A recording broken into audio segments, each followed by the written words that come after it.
കുറച്ച് ദിവസങ്ങൾക്ക് മുമ്പ് ആസാമിൽ നടക്കുന്ന പാവപ്പെട്ടവര്, വളരെ പാവപ്പെട്ടവര്, കുടിലിൽ താമസിക്കുന്നവര്, അവര് ഈ ലോക്കൽ അന്തി ചന്തയിലേക്ക് വന്ന് അവരുടെ മുട്ടയും അല്ലെങ്കിൽ ബാക്കി വെജിറ്റബിൾസും ബാക്കിയുള്ളതെല്ലാം വിറ്റ് ചെറിയ പൈസ ഉണ്ടാക്കി വീട്ടിൽ പോയിട്ട് ജീവിക്കുന്നവരെങ്ങനെയാ മതപരിവർത്തനം നടത്തുന്നതെന്ന് വിവരിച്ചിരുന്നു. ആ മാർക്കറ്റില് ഒരു ചെടിച്ചട്ടിയിൽ ഒരു കുരിശു വെക്കും, പിന്നെ കുറച്ച് പൂവിടും, പിന്നെ ഓരോ നാണയം ഇവർ കൊണ്ടിടും, എന്നിട്ട് അവരോടൊക്കെ ഇടാൻ പറയും. അവര് പാവം കൂടുതൽ ബിസിനസ് കിട്ടും, നന്നാവും എന്ന് വിചാരിച്ച് അങ്ങനെ തന്നെ പറഞ്ഞ് പറ്റിച്ചിട്ടാണ് അവരെ പതുക്കെ പതുക്കെ പതുക്കെ പതുക്കെ മതപരിവർത്തനം നടത്തുന്നത്. അരുണാചൽ പ്രദേശിൽ അങ്ങനെയല്ല. ഞാനൊരു 10-15 പ്രാവശ്യമെങ്കിലും അരുണാചൽ പ്രദേശിൽ പോയിട്ടുണ്ട്. വിവേകാനന്ദ കേന്ദ്ര, കന്യാകുമാരിയിൽ അവിടുത്തെ ധാരാളം സ്കൂളുകൾ അരുണാചലിലുണ്ട്. അവിടെ ക്ലാസ് എടുക്കാനും ഉത്സർഗ സമാരോഹം എന്ന് പറഞ്ഞ് ഫെബ്രുവരി മാസത്തിൽ നടക്കുന്ന പരിപാടിയിൽ പങ്കെടുക്കാനാണ് പോകാറുള്ളത്. 1 മാസം 1.5 മാസമൊക്കെ അവിടെ താമസിക്കും. അപ്പൊ നമുക്ക് കൃത്യമായിട്ട് കാണാം. പണ്ട് ഞാൻ പോയിരുന്നു, അന്ന് അരുണാചൽ പ്രദേശിലെ മതപരിവർത്തനം പൂർണ്ണമായിട്ട് നിരോധിച്ചിരിക്കുകയാണ്. ഒരു കുരിശോ അല്ലെങ്കിൽ എന്തെങ്കിലും പള്ളിയുടെ ലക്ഷണമോ എവിടെയെങ്കിലും സ്ഥാപിച്ചാൽ അപ്പോ വളരെ ശക്തമായിട്ട് അത് അവിടെ നിന്ന് നീക്കം ചെയ്യും. കാരണം ഇന്ത്യ ചൈന ബോർഡറിലാണ്. ഏത് രീതിയിൽ വേണമെങ്കിലും പ്രശ്നം ഉണ്ടാക്കാൻ മതപരിവർത്തനം നടത്തിയവരെ ഉപയോഗിക്കാം. അത് നാഗാലാൻഡിലും മിസോറാമിലും എല്ലാം കാണാൻ സാധിക്കുന്ന കാര്യം തന്നെയാണ്. അത് തന്നെയാണ് നമുക്ക് അരുണാചലിൽ സംഭവിക്കാൻ. ഇനി അഥവാ ആർക്കെങ്കിലും തന്റെ ഇഷ്ടപ്രകാരം മതപരിവർത്തനം നടത്തണമെങ്കിൽ അയാൾ മതപരിവർത്തനം നടത്തി കഴിഞ്ഞാൽ അത് കളക്ടറെ 14 ദിവസത്തിനകം അറിയിക്കണം. ഞാൻ ഇന്ന കാരണം കൊണ്ട് ഞാൻ മതം മാറി എന്ന് പറഞ്ഞ് അറിയിക്കണം. ഒപ്പിട്ട് മതം മാറിയ സ്ലിപ്പ് വാങ്ങിക്കണം, കാർഡ് വാങ്ങിക്കണം.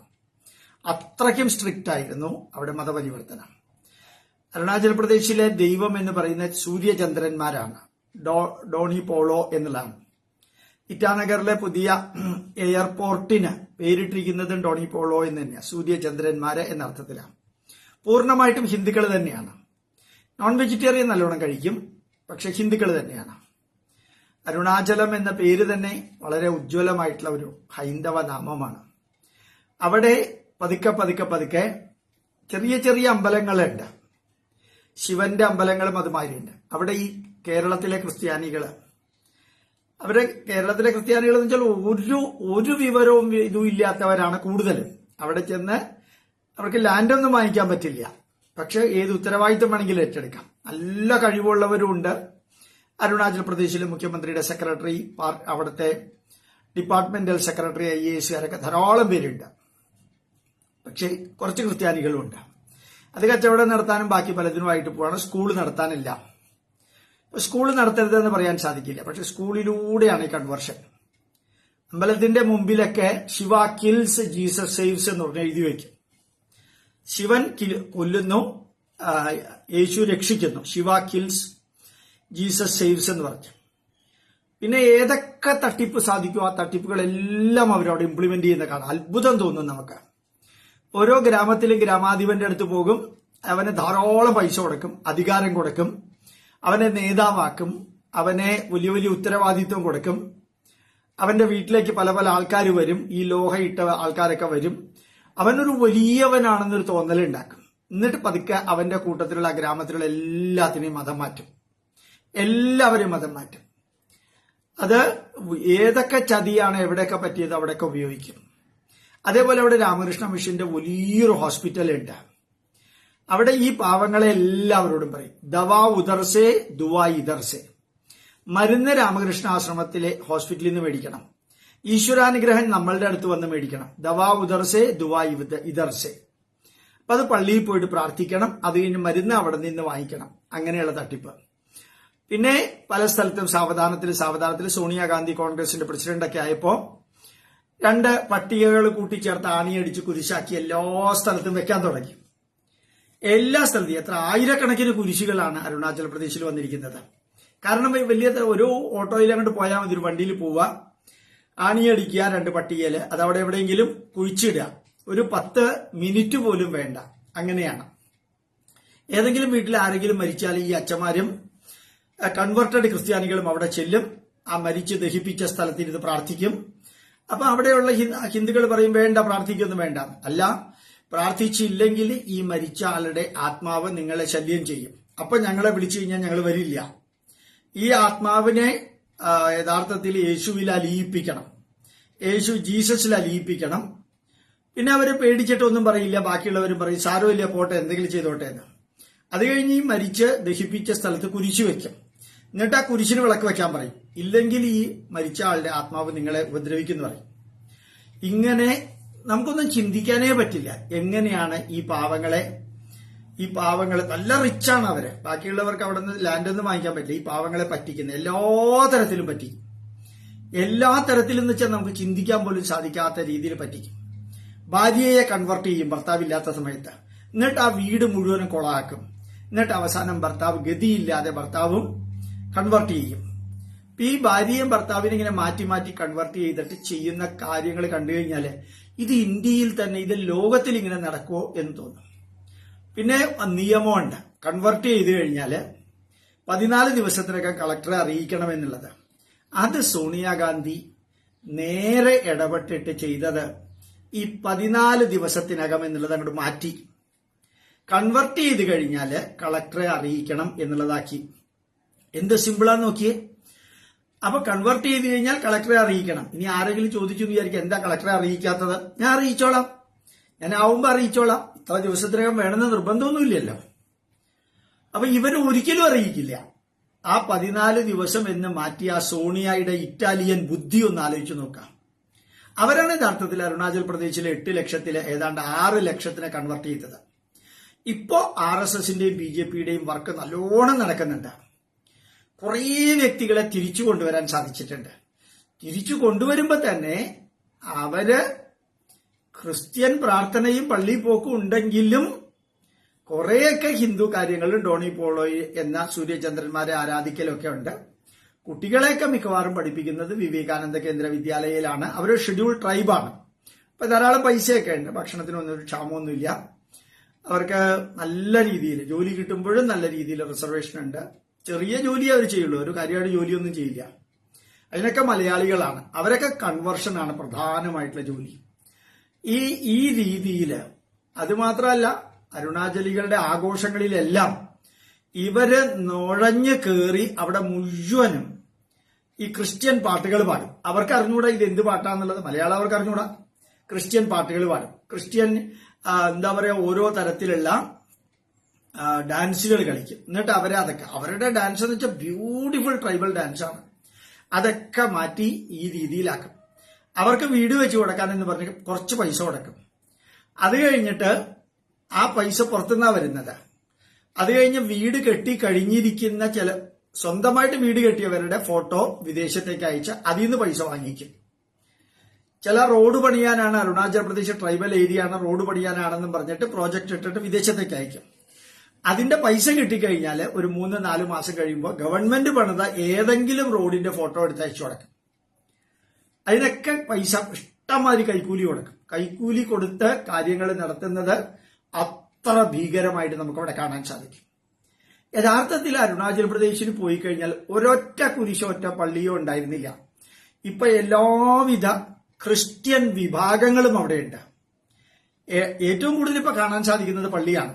പള്ളിയോട് ചേർന്ന് ചെറിയ പെട്ടിക്കട മാതിരിയുള്ള സ്കൂളുകളുണ്ട്, കോളേജുകളുണ്ട്. ഒരു നിയമവും അവിടെ ആരും ബാധകമല്ല. അവരെ ചോദ്യം ചെയ്യാൻ പോലീസും വരില്ല. നമ്മളുടെ മേത്ത് കൊണ്ടുപോയിട്ട് ഓട്ടോറിക്ഷയോ അല്ലെങ്കിൽ സൈക്കിളോ ഇടിച്ചാലും നമ്മൾ സഹിച്ചോളണം. അവരെ ശിക്ഷിക്കാറില്ല. അവരുടെ ഈ പ്രത്യേക സ്വഭാവമൊക്കെ കണക്കിലെടുത്തിട്ട് ക്രിസ്ത്യാനികളെ എല്ലാവിധത്തിലുള്ള മതപരിവർത്തനം നടത്തും. നമ്മളിതൊക്കെ പറയുമ്പോഴത്തേക്കും നമ്മൾ വർഗീയവാദിയാണ്, ഭയങ്കരമാണ്. അതായത് നിങ്ങളുടെ വീട്ടിൽ ഞാൻ പ്രശ്നങ്ങൾ സൃഷ്ടിച്ച് ഭാര്യയ്ക്കെതിരെ ഭർത്താവിനും, ഭർത്താവിനെതിരെ ഭാര്യയ്ക്ക്, അച്ഛനെതിരെ അമ്മയെ, അമ്മയ്ക്കെതിരെ അച്ഛനെ, അപ്പനും അമ്മയ്ക്കും എതിരെ മക്കളെ ഞാൻ തിരിക്കും എന്നുള്ള വരി തന്നെ ഉപയോഗിച്ചിട്ടാണ് സെലക്റ്റഡ് ആയിട്ട് പൈസ കൊടുത്തിട്ട് ഓരോരുത്തരെ കൺവെർട്ട് ചെയ്തിട്ട് വീട്ടിനകത്ത് പ്രശ്നം ഉണ്ടാക്കും. എന്നിട്ട് ആ പ്രശ്നം സഹിക്കാൻ വയ്യാതെ മറ്റേ പാർട്ടിയും ക്രിസ്ത്യാനിയായി മാറും. ഇത് ഡേ ലൈറ്റിൽ നമുക്ക് കാണാൻ സാധിക്കും. ഏതെങ്കിലും കാര്യത്തില് RSSകാരോ ഹിന്ദുക്കളോ ഇടപെട്ടാൽ അപ്പോ ഈ കേരളീയനായ പള്ളിത്തന്ത, പാതിരി, പള്ളിയിലച്ഛൻ, അയാൾ ആ പ്രദേശം മുഴുവനും ഇവരെ കൊണ്ട് പോസ്റ്റർ ഒട്ടിക്കും. അതായത് ക്രിസ്ത്യാനികളെ നശിപ്പിക്കാൻ, ക്രിസ്ത്യാനികൾക്കെതിരെ ഹിന്ദുക്കൾ പ്രവർത്തിക്കുന്നു, ഹിന്ദുക്കൾ ക്രിസ്ത്യാനികളെ ഭീഷണിപ്പെടുത്തുന്നു എന്ന് പറഞ്ഞ പോസ്റ്റർ ഒട്ടിക്കും. രാത്രിക്ക് രാത്രി അത് വരും. അപ്പോ ഇവര് ഒന്നും നടന്നിട്ടില്ലെങ്കിലും വെറുതെ എന്തിനു മതപരിവർത്തനം നടത്തുന്നു എന്ന് ചോദിച്ചാൽ പോലും ഹിന്ദുക്കൾക്ക് പ്രതികരിക്കാൻ പറ്റാത്ത വിധത്തിലുള്ള ഒരു സംഘടനയെ ഉണ്ടാക്കിയിട്ടാണ് കേരളത്തിലെ ക്രിസ്ത്യാനികള് അരുണാചൽ പ്രദേശിൽ മതം മാറ്റുന്നത്. ഇപ്പോ മോദി ഗവൺമെന്റ് വന്നതിന് ശേഷം കുറെ വ്യത്യാസം ഉണ്ടെങ്കിലും മതപരിവർത്തനം ചെയ്ത് പോയവരൊക്കെ ഗ്രാമങ്ങളിൽ ചെറിയ ആ ഗ്രാമങ്ങളിലൊക്കെ ക്രിസ്ത്യൻസാണ്. അവർക്ക് ക്രിസ്ത്യൻ പള്ളിയുണ്ട്, അവർക്ക് ഒരു ക്രിസ്ത്യൻ നേതാവുണ്ട്. അവരുടെ വന്ന് പ്രാർത്ഥിക്കാൻ ഇവിടുത്തെ മലയാളികളായ പള്ളിയിലച്ചന്മാരും ചിലപ്പോൾ കന്യാസ്ത്രീകളും വരും. മതപരിവർത്തനം നടത്താൻ പാടില്ലെന്ന് പറഞ്ഞിട്ടില്ല. മതപരിവർത്തനം നടത്തിയാൽ 14 ദിവസത്തിനകം അറിയിക്കണം എന്നുള്ള 14 എടുത്ത് മാറ്റി. അപ്പോൾ എന്ന് വേണമെങ്കിലും അറിയിച്ചാൽ മതി. ഇത് ഞാൻ അവിടെ നടക്കുന്നത് നേരിട്ട് കണ്ടതിന്റെ ഒരംശം മാത്രമാണ്. പിന്നെ അവിടെ ശരിക്കും നമ്മൾ കണ്ടു കഴിഞ്ഞാൽ അത്ഭുതം തോന്നും നമുക്ക്. ഈ പാവങ്ങളെ, വളരെ പാവങ്ങളെ, ദേഷ്യമുള്ള പാർട്ടീസാണ്, പക്ഷെ വളരെ ഇന്നസെന്റ് ആണ് അവരെ എന്തെല്ലാം ചതിക്കുഴിയിലൂടെയാണ് മതപരിവർത്തനം നടത്തുന്നത്, ഏതെല്ലാം രീതിയിലൂടെയാണ് മതപരിവർത്തനം നടത്തുന്നത് നമുക്ക് ചിന്തിക്കാൻ പോലും പറ്റില്ല. എന്ത് നശീകരണ പ്രവർത്തനമായാലും രാജ്യദ്രോഹ പ്രവർത്തനമായാലും മതം മാറ്റി അവരുടെ നമ്പർ കുട്ടിയുടെ അരുണാചൽ പ്രദേശ് ഒരു ക്രിസ്ത്യൻ ലാൻഡ് ആക്കുക. എന്താ കാരണം? നാഗാലാൻഡിൽ 99% ക്രിസ്ത്യാനികളാണ്, മിസോറാമിൽ ഏതാണ്ട് 70-68% ക്രിസ്ത്യാനികളാണ്, മേഘാലയയിൽ അങ്ങനെയാണ്. നാഗാലാൻഡ്, മിസോറാം, മേഘാലയ ആ ഭാഗം മുഴുവനും ക്രിസ്ത്യാനികളാണ്. അപ്പൊ അരുണാചൽ പ്രദേശിലും കൂടി 8 ലക്ഷം 10 ലക്ഷം ആൾക്കാരേ ഉള്ളൂ അവിടെ. ഞാൻ പോയിരുന്ന കാലത്ത് 8 ലക്ഷം, ഇപ്പൊ 10-12 ലക്ഷമായി. അതിലെ 80-90% അവർ ക്രിസ്ത്യാനികളാണോ ഹിന്ദുക്കളാണോ എന്ന് പോലും അറിഞ്ഞൂടാ അവർക്ക്. പക്ഷെ അവർ ക്രിസ്ത്യാനികളാണ് എന്ന് പറഞ്ഞ് കോളേജിൽ അഡ്മിഷൻ മേടിപ്പിച്ച് സ്കൂളിൽ ചേർത്തൊക്കെ ക്രിസ്ത്യൻ എഴുതും. അതും അവർക്ക് അറിഞ്ഞൂടാ. അവരുടെ പേരിന്റെ കൂട്ടത്തിൽ എഴുതുന്നത് മുഴുവൻ ക്രിസ്ത്യൻ എന്ന് പറഞ്ഞിട്ടാണ്. എന്താ ക്രിസ്ത്യൻ എന്താ ഹിന്ദു അവർക്ക് അറിഞ്ഞൂടാ. അവർ ഹിന്ദുക്കളാണോ എന്ന് ചോദിച്ചാൽ അവർക്ക് അറിഞ്ഞൂടാ. സൂര്യചന്ദ്രന്മാരെ ആരാധിക്കുന്ന ഹൈന്ദവ ശാഖയിൽപ്പെട്ടവരാണ്, അതവർക്ക് അറിഞ്ഞൂടാ.